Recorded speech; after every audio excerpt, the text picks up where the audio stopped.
রমজানের এই মাসে আল্লাহ হুকুম দিলেন আল কোরআনে সিয়াম পালন করার জন্য।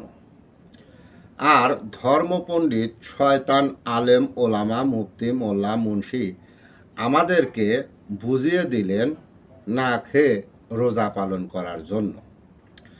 এই সমাজের আলেম, ওলামা, মুফতি, মোল্লা, মুন্সি সবাইকে প্রশ্ন করছি, না খেয়ে রোজা পালন করতে হবে এমন বিধান বা এমন হুকুম কে দিয়েছেন? এমন হুকুম তো আল কোরআনে নাই।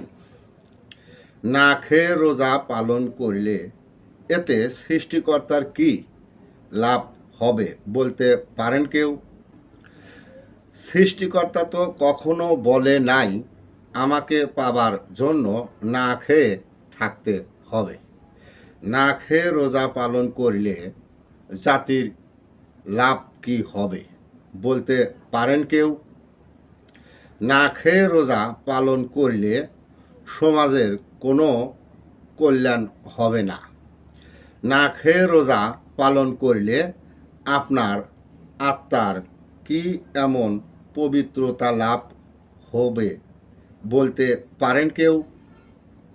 না খেয়ে রোজা পালন করলে আপনার নফস, দেহ সুটকি হবে।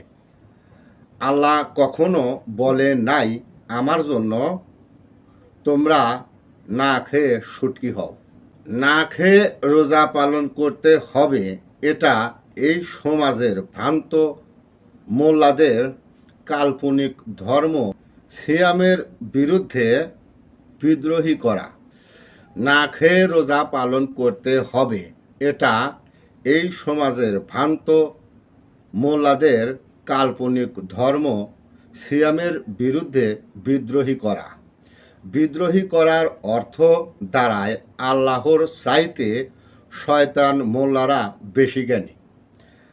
আমার মতে মোল্লা মুন্সিদের পাকানো কথায় না খেয়ে রোজা পালন করতেছেন মানে মোল্লা শয়তানের ফাঁদে পা দিয়েছেন,